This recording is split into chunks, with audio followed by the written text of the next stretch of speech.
Bonjour mes élèves. Alors aujourd'hui, on va étudier une leçon d'orthographe. C'est la leçon 30 de la page 354. Donc les homophones et les paronymes. D'accord?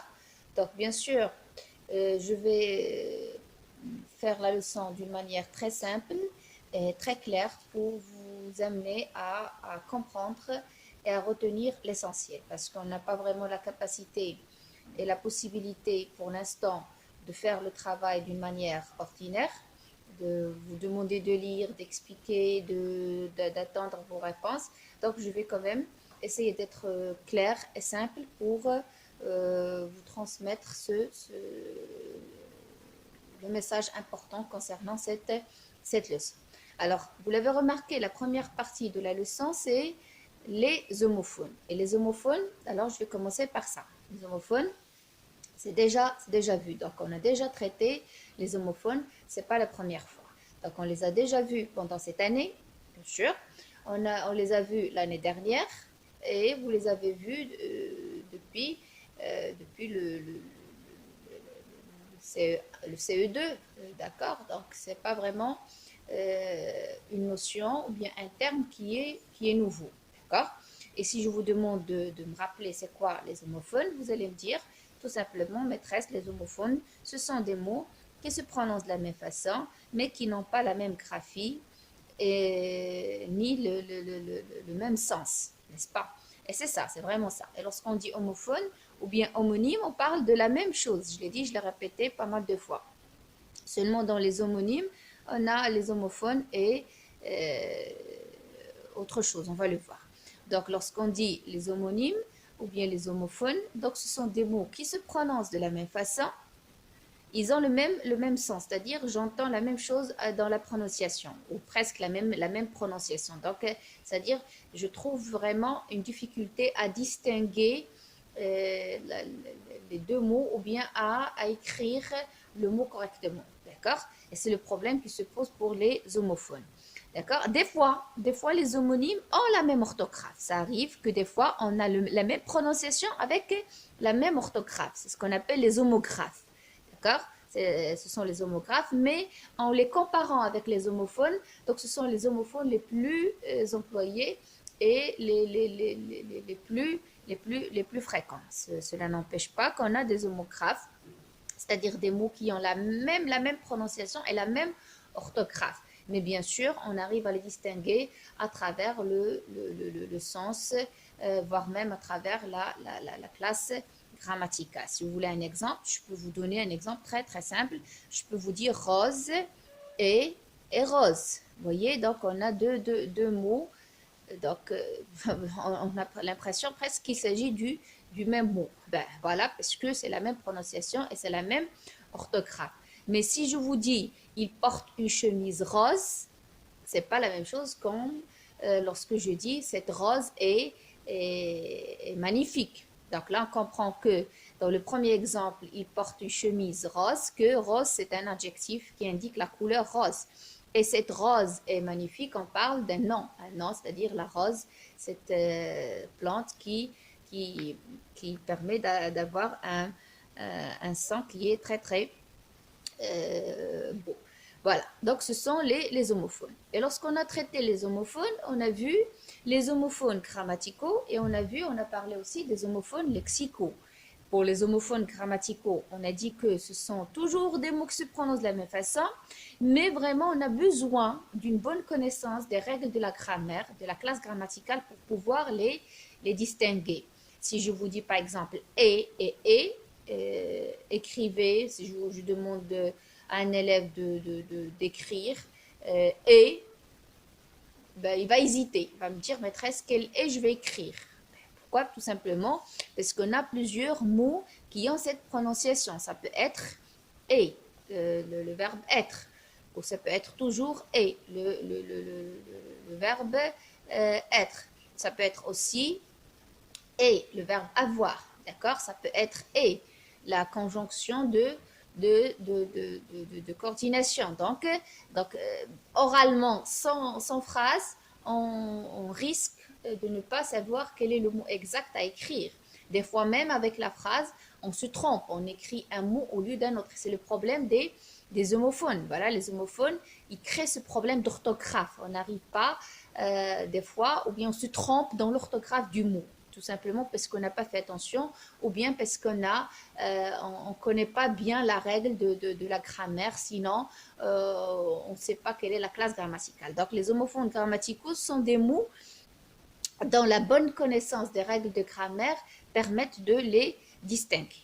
On a aussi vu les homophones lexicaux. Les homophones lexicaux, c'est la même chose, c'est toujours des homophones, c'est-à-dire des mots qui se prononcent de la même façon. Mais là, pour les distinguer, je n'ai pas seulement besoin de bonne connaissance des règles de la grammaire, ça peut être utile, mais là aussi, j'ai un autre problème, c'est que j'ai besoin de savoir le sens. Si je ne connais pas le sens du mot, des mots homophones, si je n'ai pas un contexte qui est que j'arrive à connaître, que j'arrive à maîtriser, donc je risque d'écrire le mot faux, je risque d'écrire la mauvaise orthographe, d'accord? Par exemple, si on dit, par exemple, compte, je vous demande d'écrire compte. Compte, voilà, ça pose problème. Parce que on peut avoir compte, le compte, et on peut avoir compte. Donc, le compte avec P, c'est-à-dire faire un compte, qui vient du verbe compter. D'accord? Donc, là aussi, on a besoin d'un contexte, on a besoin d'une phrase qui permet de dégager le sens. Et on a besoin aussi d'avoir le sens dans la tête. Si je ne sais pas quel est le sens des mots homophones, ben, je dois recourir au dictionnaire pour d'abord maîtriser le sens avant d'écrire le mot exact. Voilà pourquoi on les appelle lexicaux, parce que ça demande, pour les distinguer, on a besoin d'une bonne connaissance du vocabulaire. On ne peut pas vraiment facilement les distinguer si on ne connaît pas le sens des mots homophones. Voilà pourquoi on les appelle les homophones lexicaux. Et pour rester toujours dans le cadre du rappel, je vous ai écrit seulement quelques exemples. Bien sûr, avec les exercices, on va voir un grand nombre d'exercices qui vont quand même nous aider à bien maîtriser, à bien éviter ces problèmes d'orthographe qu'on a avec les homophones, que ce soit grammaticaux ou bien lexicaux. Donc, j'ai essayé de prendre les exemples les plus simples qu'on a déjà vus pour seulement faire ce petit rappel. Donc, si on parle toujours des homophones grammaticaux, on peut parler de A et A. A qui est la préposition, qu'on marque avec un accent, et A qui est le verbe avoir à la troisième personne du singulier au présent de l'indicatif. Donc là aussi, ce sont deux mots qui posent problème. Mais une fois je sais que là, j'ai une préposition et là, j'ai un verbe, déjà à partir de la classe grammaticale, je peux les distinguer et les écrire correctement dans une phrase. La même chose pour ce et ce. Ce avec CE, c'est un déterminant démonstratif. Des fois, ça peut être un pronom démonstratif. Et ce, le pronom personnel. Là aussi, pour pouvoir les distinguer, j'ai besoin de reconnaître leur classe grammaticale et j'ai besoin de savoir comment, j'ai besoin d'avoir une certaine connaissance de la règle de la grammaire. Ce, le déterminant, se place toujours devant un nom. Ça, c'est une règle de grammaire. Le déterminant vient avec le nom, un nom commun. Par contre, le pronom personnel se place devant un verbe, généralement un verbe pronominal. Donc, je ne peux pas trouver ce avec SE devant un nom. C'est impossible. Pourquoi? Parce que la règle de la grammaire me dit que ce SE se place devant un verbe et le déterminant se place devant un nom. Voilà comment la grammaire et les connaissances des règles de la grammaire permettent de distinguer ces homophones. Et voilà pourquoi on les appelle les homophones grammaticaux. La même chose que dans l'exemple de C et C. Donc C, le premier C, on a un pronom démonstratif, le voilà, plus le verbe être, plus le verbe être. Et C, on a le pronom personnel, plus l'auxiliaire être, ce qui implique que toujours lorsque j'ai cette forme, le pronom personnel avec l'auxiliaire être, je comprends que j'aurai par la suite un participe passé. Pourquoi? Parce que c'est une partie du verbe pronominal conjugué au passé composé. D'accord? J'ai quand même donné un exemple. Il a une brosse à dents. Vous voyez, il a. Là, on a besoin de avoir. Une brosse à dents, là, la préposition. C'est Amina, voilà, c'est Amina qui s'est fait mal. Vous voyez le participe passé qui s'est fait mal. Donc, bien sûr, je vais vous demander, on va faire quelques exercices sur notre manuel et ça va nous aider quand même à maîtriser davantage. Ça, vous le savez très bien, vous avez déjà vu ça l'année dernière. On a vu pas mal de mots phones cette année, grammaticaux, et on va voir encore des exercices qui vont nous permettre de faire cette bonne maîtrise et d'éviter de confondre ces homophones. La même chose, si on prend les homophones lexicaux, on a ici terre et terre. Donc on a la même prononciation. Mais bien sûr, ce n'est pas la même classe grammaticale. Là, on a un nom et là, on a un verbe. Mais si on nous donne le nom oralement sans contexte, on risque de se tromper. Ou bien des fois, même si j'ai le contexte, je risque de me tromper. Et je dois vraiment bien lire la phrase, bien lire le contexte pour trouver le bon sens. Donc, lorsque je dis la terre tremble, là c'est clair. Donc, la terre, c'est le sol, la terre tremble. Il l'oblige à se taire, là aussi c'est clair, à se taire, à ne pas parler. Donc, à travers le sens, je sais très bien que là je vais écrire cette forme de nom, cette orthographe, et là je vais écrire cette orthographe. Donc, comme exemple, comme un autre exemple, comme dans le temps et temps. Temps et temps. Donc, temps ici, c'est un nom. Temps, c'est le verbe tendre. Ici, c'est un verbe.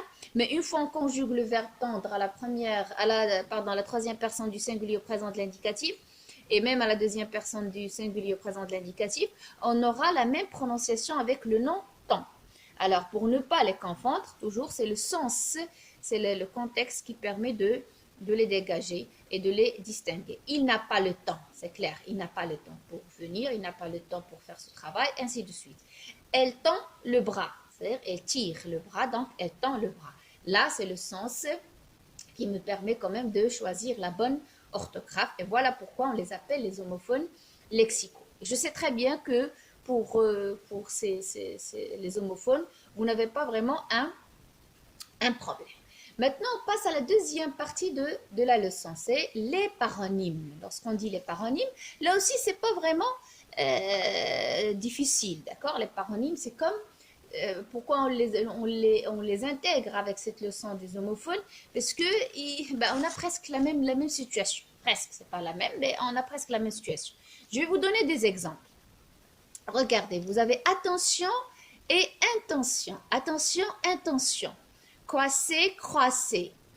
Incident, accident. Compréhensif, compréhensible. Consommer, consumer. Vous voyez, attention, intention. Donc, si vous l'avez remarqué, on a presque une prononciation qui est proche. Donc, on a l'impression qu'on est en train de dire le même mot.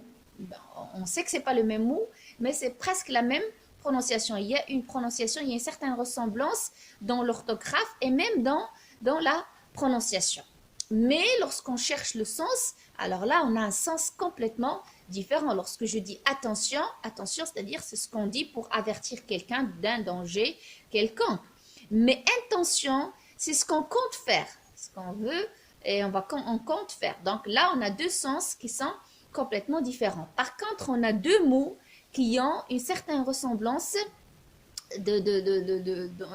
en ce qui concerne leur prononciation et même leur orthographe est proche. Donc, il n'y a pas vraiment une grande différence. Vous voyez là, il y a seulement deux lettres qui font la différence. Donc, il y a une grande partie du mot qui se prononce de la même façon. Voilà, on les appelle les paronymes, ces mots, les paronymes. C'est-à-dire, on n'a pas vraiment la même prononciation, c'est pas les mêmes sons qui se répètent, mais il y a une grande partie du mot où on a la même prononciation. Regardez, donc croisser et croisser. Donc là, il y a seulement ce R qui s'ajoute dans croisser et qui ne se trouve pas dans croisser. Donc, on a l'impression qu'on prononce le même mot.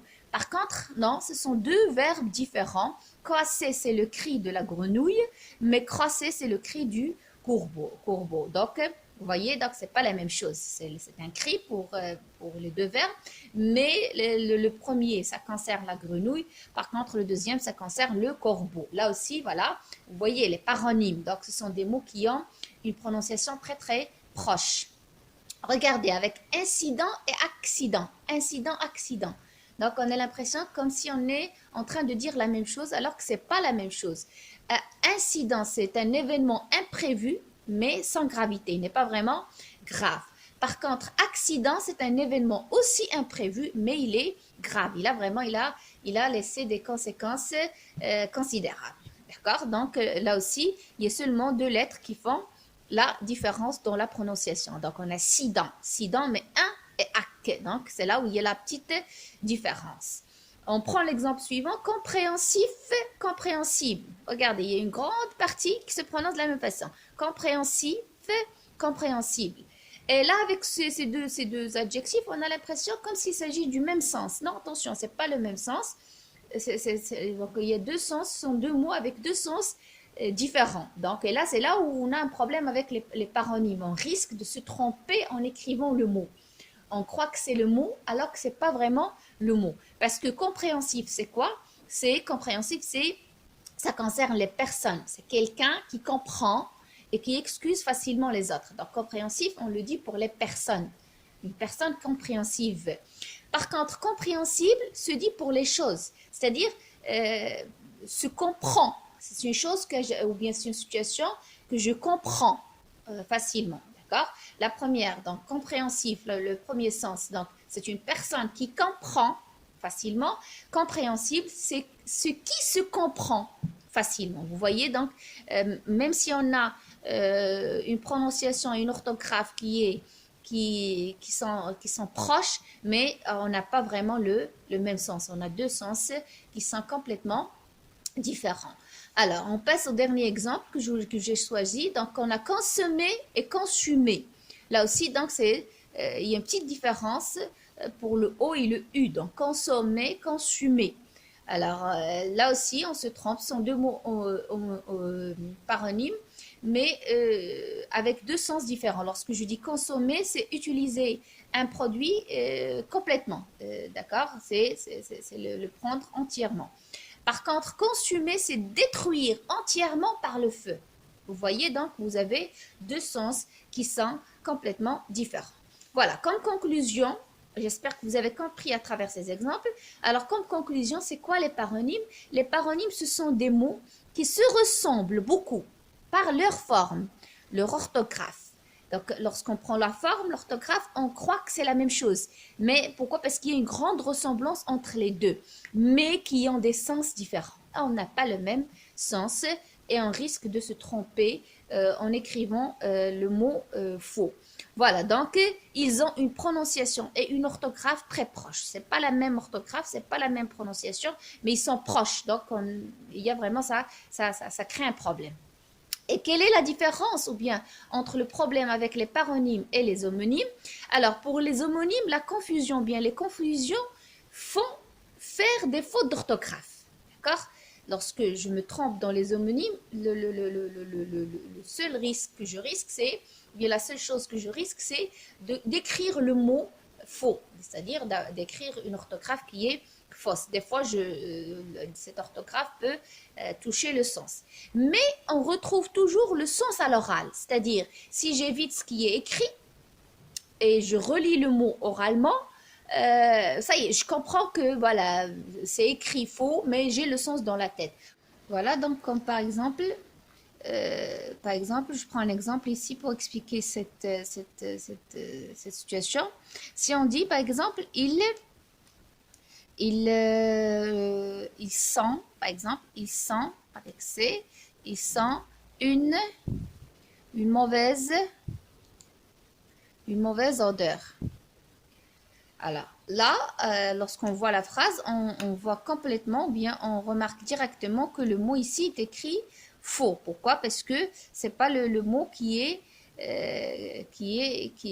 fallait mettre, d'accord? Donc il faut mettre le verbe sentir. Donc il sent. Donc voilà, au niveau de l'écrit, on repère facilement la faute d'orthographe.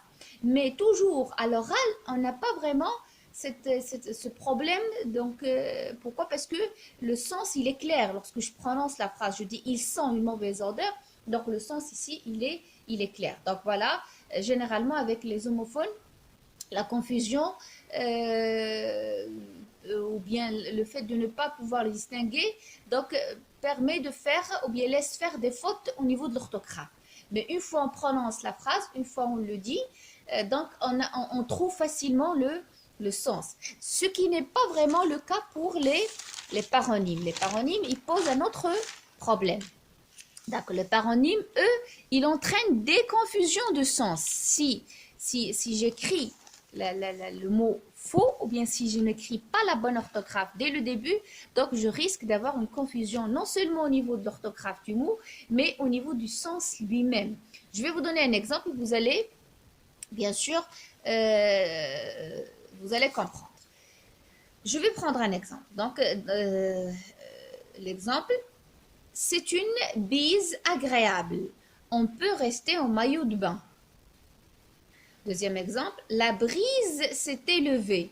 Il a fallu mettre 3 pulls. D'accord? Alors, en lisant ces phrases, je sais que pour la majorité d'entre vous, vous n'allez pas vraiment voir qu'il y a un problème avec ces deux phrases. Pourquoi? Puisque peut-être, je suis sûre, pour un grand nombre d'élèves, ils n'ont pas vraiment le sens de ces deux mots. D'accord? Bise et brise. Donc, pour bise et brise, vous voyez, sont deux paronymes. Donc, tant qu'on n'a pas vraiment le sens dans la tête, on a l'impression que les deux phrases n'ont pas vraiment, il n'y a pas de problème au niveau de la phrase. Voilà, les paronymes entraînent des confusions de sens. Ce sens, donc de sens, ce qui crée des pièges qu'il faut éviter. Mais si je vous dis que bise veut dire un vent froid et sec qui souffle surtout en hiver, alors que brise, c'est un vent qui est doux et agréable. Là, vous allez comprendre tout de suite qu'il y a un problème avec les deux phrases. C'est que on n'a pas employé le mot exact dans la phrase. Parce que dans la première phrase, il ne fallait pas dire c'est une bise agréable, on peut rester en maillot de bain. Il fallait dire c'est une brise agréable. Pourquoi? Parce que c'est le mot qu'il faut mettre. Alors que dans la deuxième phrase, il faut dire la bise, c'était levé, il a fallu mettre 3 pulls. Pourquoi? Parce que là, on a le sens est clair. Donc, et à travers le sens, on comprend et on voit très bien qu'il faut faire attention avec les paronymes parce que si je me trompe au niveau de l'orthographe, si j'écris le mot qui n'est pas vraiment le mot exact, je risque aussi d'avoir une confusion au niveau du sens lui-même, d'accord? Parce que le sens dans la phrase avec bise, c'est pas comme dans la phrase avec brise. Donc, on a une confusion du sens et on n'arrive pas vraiment à bien comprendre. Voilà, lorsqu'on a le sens, on comprend que les phrases sont fausses et leur sens n'est pas correct. Je ne peux pas vraiment prendre ou bien rester au maillot de bain s'il y a une brise, d'accord? Parce que la brise, c'est un vent qui est froid, que je n'arrive pas à supporter. Donc, automatiquement, je ne peux pas rester en maillot de bain et je ne peux pas dire que c'est agréable. Voilà, donc une fois que je comprends le sens, je commence à trouver qu'il y a un problème avec la phrase. Voilà, c'est tout pour cette leçon. C'est tout pour cette leçon. Et lorsque je dis c'est tout pour cette leçon, seulement c'est tout pour cette explication. Mais quand même, on va prendre la peine de faire un grand nombre d'exercices concernant cette leçon pour quand même pouvoir sortir avec un maximum d'idées et un maximum de notions claires sur les homophones et les paronymes. Et on va quand même savoir maîtriser un grand nombre de ces homophones et de ces paronymes. Et comme début, je vous demande de faire les exercices de la page 355. On commence par les paronymes. On commence par la notion qui est vraiment nouvelle pour nous. Donc, vous allez faire l'exercice 1, 2, 3, 4, 5 et 6. Et vous aurez la correction le lundi prochain.